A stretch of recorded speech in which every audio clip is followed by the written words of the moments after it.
Tips for a better doctor visit. 1. Have as many medical records as possible with you to document your medical condition, especially for a new visit or a consult. Go by the hospital, lab or other doctor's office and get copies. This saves the doctor time and sometimes even avoids an extra official call.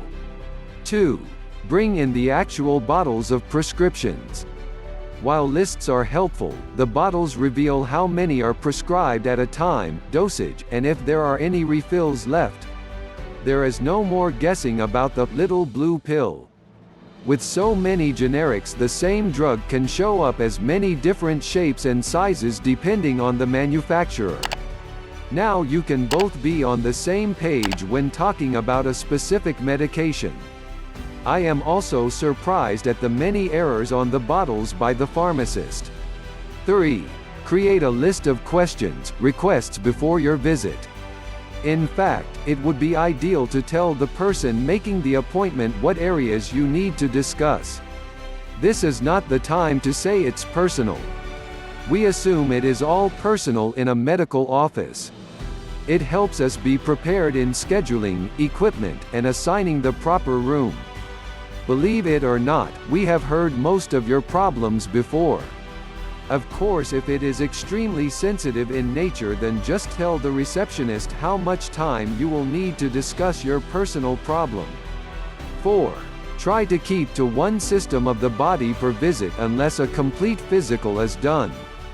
Most office visits are geared to blocks of 15 minutes. Usually this is adequate to cover most simple problems such as a rash, upper respiratory infection, and urinary infection, just as examples. The longer you have had the problem or the vaguer the symptoms such as abdominal pain or dizziness, expect to spend more time. Don't hesitate to ask for more time. We would rather know ahead of time what your expectations are. 5. Ask for prescription refills, notes for work or school, and forms to fill out at the beginning of the office visit rather than at the end. Of course, a friendly reminder is always good if it has been overlooked when you leave.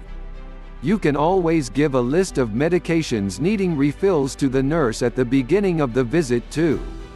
Again, communication helps everyone get their needs met. 6. Be realistic in your expectations. If you start the discussion on a topic that is unrelated to the original problem on the schedule and want some answers, this leaves less time available for other problems.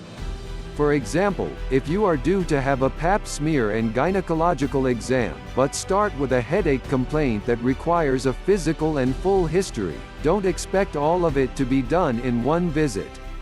Always prioritize what is most important for that day. Sometimes problems become more important, symptoms severe since the original appointment or follow-up was made. Just tell the nurse or doctor things have changed as soon as possible. That way we can stay on schedule and you can get the most important problem addressed. 7. Don't leave the office without telling someone if you aren't satisfied with your service. Most doctors and staff assume everything is going okay unless told. It is easier to fix a problem, answer a question or complaint as soon as possible while the information is still fresh. If you are uncomfortable talking or can't stay, write a quick note. Many areas are sensitive and highly charged emotionally. It is easy to misunderstand directions, reasons for tests, or the intent of the doctor's remarks. We really do care how you feel. 8. It is easier to process your visit on time and handle paperwork if all of your information is correct. Tell the receptionist if you have moved, have a new telephone number, or changed medical insurance. Always bring your insurance card with you. 9. I know everyone is busy and overscheduled. The number one reason doctors are behind in the schedule is patients showing up late. True, other factors can play a role such as telephone calls and very sick patients. Just be aware that as the day progresses the problem gets magnified. If you must get in and out quickly, try to book the very first or second appointment of the morning or afternoon. 10. Be flexible. Medical offices are there to serve the patients. Sometimes bad news, a tragic accident, or a serious medical condition requires more time and attention of the staff. We can't hurry someone out who is in tears. Just be understanding that if it is you, you will get the extra time and attention needed.